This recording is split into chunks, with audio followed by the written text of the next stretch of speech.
Hey everybody, it's me and I am here at the dollar store today, and our project this month is to create bee watering stations, and I'm going to go into the dollar store and find out exactly what I can find at my dollar store.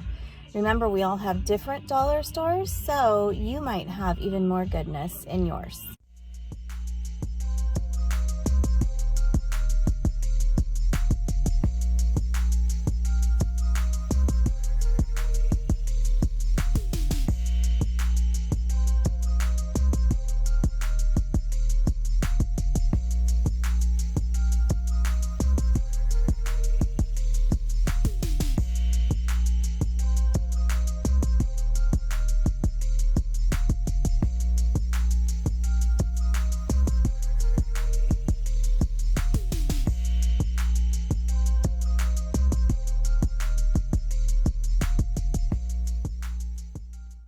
Okay, so I'm back at home, and I went to the 99-cent store by my house, and I also went to the Ace Hardware by my house.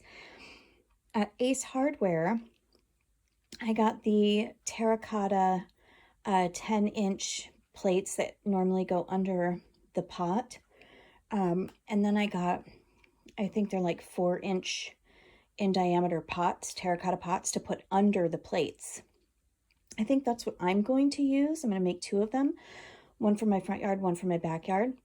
The terracotta plates were about $9 each, and the terracotta pots were about, with tax, maybe $3 each. So total $12 each. And I'm making easily 2 bee watering stations, right? I have tons of river rock by my house, in my creek down by the pond, that I can use.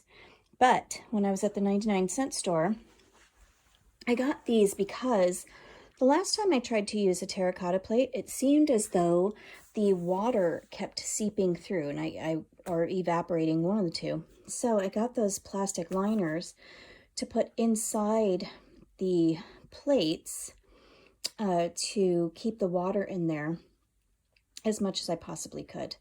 These I got at the 99-cent store, and I think I'm going to paint the outside because I don't want them white. But one thing to remember, if you are going to paint your vessel, don't paint the inside, because, you know, you don't want that paint chipping off and creating toxins in your water or something like that, right? So I'm going to make 2 of these as well. I'm going to paint them. And I've got some plastic pots out front on my front yard that I'm going to use as a base for under each one of these. And I'm just going to place them in different positions around my yard. And I got these because these are only 99 cents for a little bag of each. So just to make, you know, one thing that I have noticed is that birds and fae, of course, like these little shiny things. So I'm going to use river rock, but I'm also going to toss some of these guys in there as well to make it a little bit shinier, and, you know, probably leave some around for the fae, of course. And this one, I don't know if I want to use this as a base or if I want to create a teeny tiny bee watering station. But this, I'm either going to use it as the base for the heart that I got, or I'm going to create them a little bit separately. But that's going to be for the couple that is getting married. I'm going to create one for them. One of the things that I wanted to tell you guys is, while I was at the 99-cent store, I saw some awesome plastic trays, and you'll see it in the pictures, that were about as thick as this. They're great, but one of the things that you need to remember is if they're too shallow, number one, that water is going to evaporate almost immediately. And number two, you have to really consider the size of rocks that you're using as well. You can create a bee watering station out of pretty much any kind of vessel. The most important thing is to make sure that the water does not go over all of the rocks. That way the bees have a stable, dry foundation that they can stand on to make sure that they can dip them little selves in the water and get some water as well. This is a wonderful, fun thing for you guys to do by yourselves, but it's also awesome if you have kiddos and want them to partake in it as well. Another thing that I am doing, oh, and one of the other things I wanted to remind you of, we're going to be talking about, you know, bee magic and bee totem and all of that as well. One of the things that I thought of on the way to Ace Hardware was creating a sigil that you can either, you know, paint on the bottom or, you know, create on a rock, something like that, to draw in the pollinators so they can come and get some wonderful water. Make sure that you guys switch out this water frequently.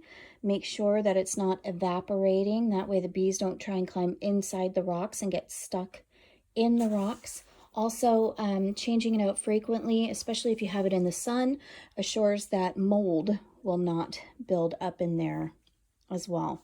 And we'll cover some other things in the next video that I do.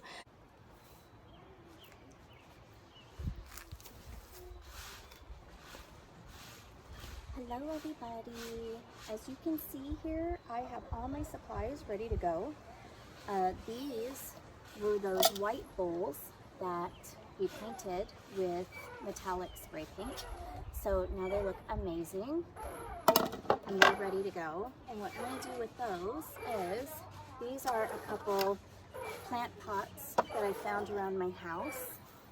So I'm just going to flip it over, clean it off first. I'm going to flip it over. I'm going to put that right on top of it.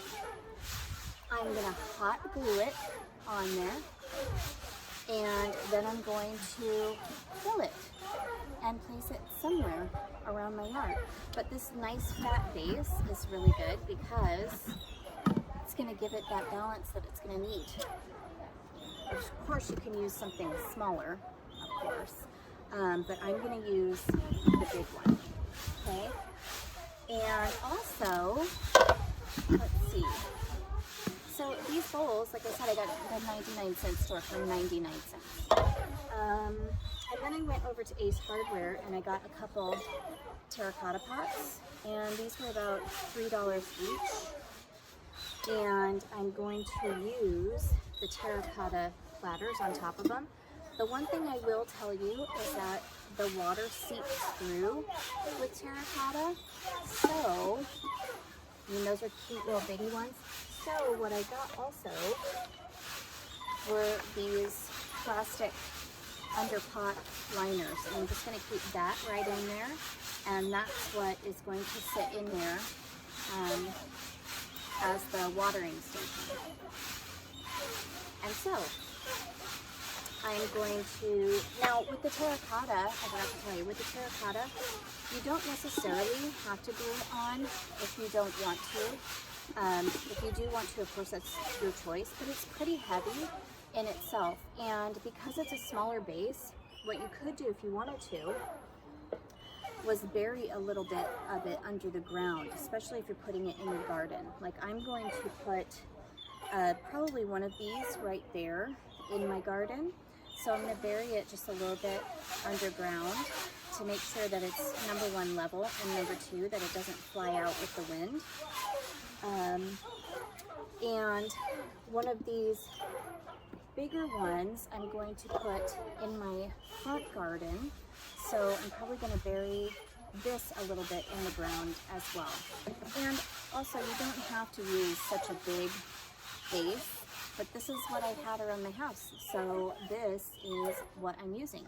And total, this project has cost me maybe 33 bucks, and I'm putting together 4 bee waterers.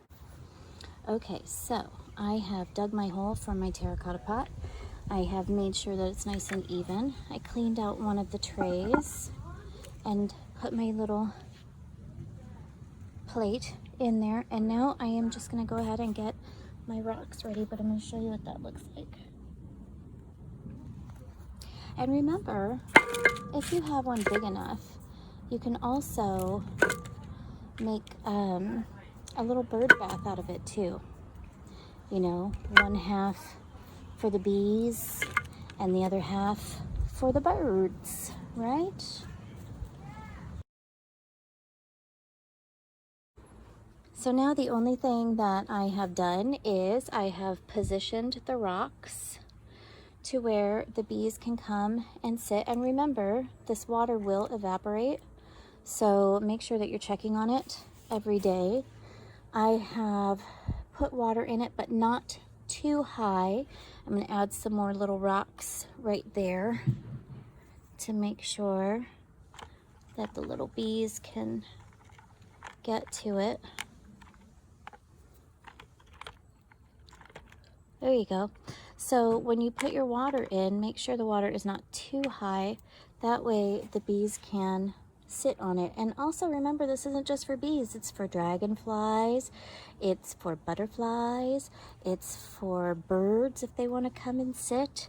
It's for all of those cool things. So just position your rocks, you know, to where there is bare space that they can just come sit and chill and grab some cool water and then take off again. Pretty darned easy, but pretty effective.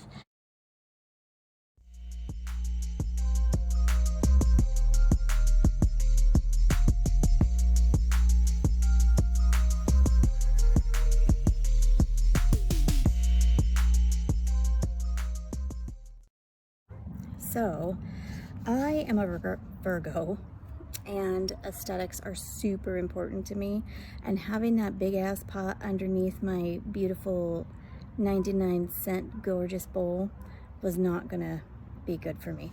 So what I did instead was I filled it, I don't know if you can see it, wrong way. I filled it and with rocks, and I just set it up on my second tier for the bees up there. That's what I did. The other terracotta one is going to go in my front yard. And I'm not sure what I'm going to do with the other bowl yet. Probably over by my rose garden, I think. So, anywho, let's talk about bee magic. I hope that you have fun creating your DIY bee watering station.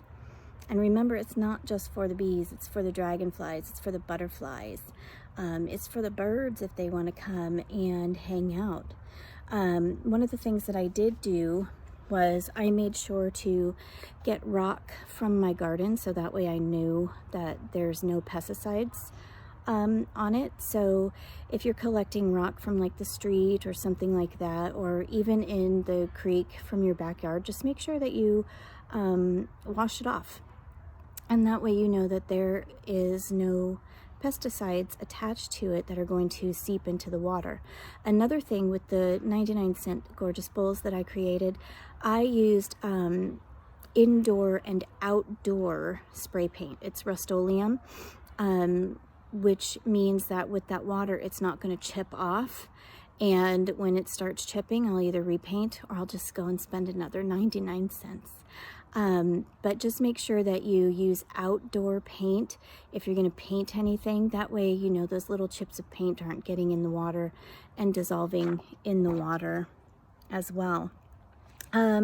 As you saw earlier in the video, make sure that your vessel, you can have it as wide as you want to be, especially if you're going to place it flat on the ground. Beautiful. I would say no more shallow than about 3 inches deep. That way, you know, the water's not evaporating too quickly. And also when you put bigger rocks in there, they're not jetting out over the sides. Also, I would say no more than 6 inches deep. That way it's just a little bit easier for you to dump the water, re-put the rocks, and it takes a little bit less rocks as well to do it that way. But remember, you can make it as wide as you want. Just place it near your flowers, in your gardens, in your, like at your veggie garden, places like that, places that you want to see the bees gather too, because it's really cool to watch them gather and know that you are helping quench their thirst as they fly off. Once you have a whole bunch of bees coming to your water station, think about maybe creating another one, and you don't have to put it right by the one that you've already done. Put it somewhere else in your garden, put it on another side. That way they can come over there and pollinate as well. If you're allergic to bees, don't make one of these, please. Please don't make one. Create a bird bath. You can make a bird bath the same exact way. Just you're going to have to go out there and refill it a little bit more often, and maybe get a deeper vessel. Not too deep though, just a little bit deeper vessel. And while I was over at Ace Hardware, I saw the concrete bird baths on sale. I want to say for like 40 bucks, which really isn't bad. And if I could have, I would have lifted one up. And now I want you guys to think about bee magic. Like, what kind of magic are you going to create with bee magic? One of the things that I want you to take into consideration is the bee totem, the energies that the bee brings. And that is on another video. Remember, these are your little snack packs.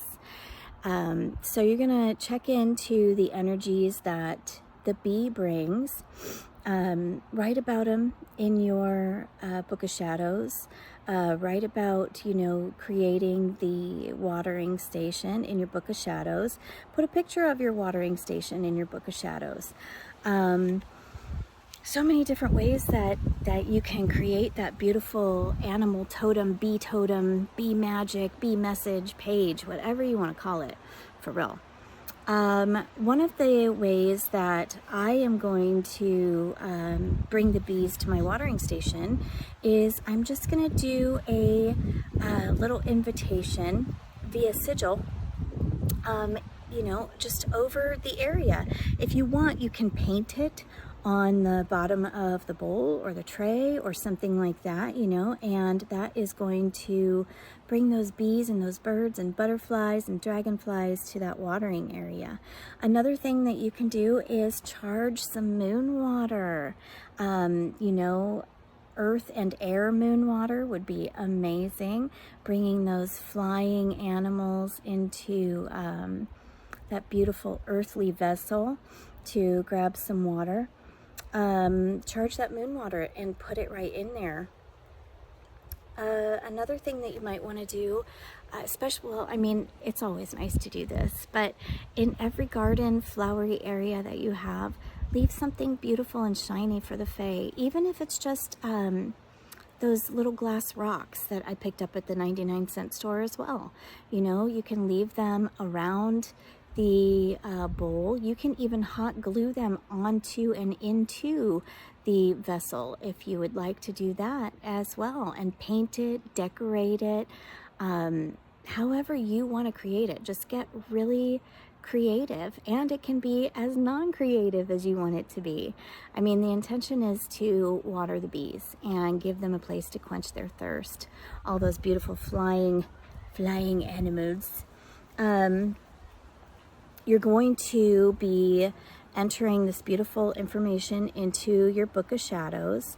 Oh, and another thing I wanted to tell you guys about was this book that I read. It's called The Shamanic Way of the Bee, and it's a really, really good book. And, you know, it talks about witchery, it talks about bee magic, it talks about the divine feminine, and it's, I personally really liked it.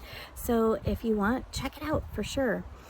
And that's going to be about it for the DIY watering station. Next up, we're going to be talking about bee totems and bee magic and the energies that bees bring into our lives.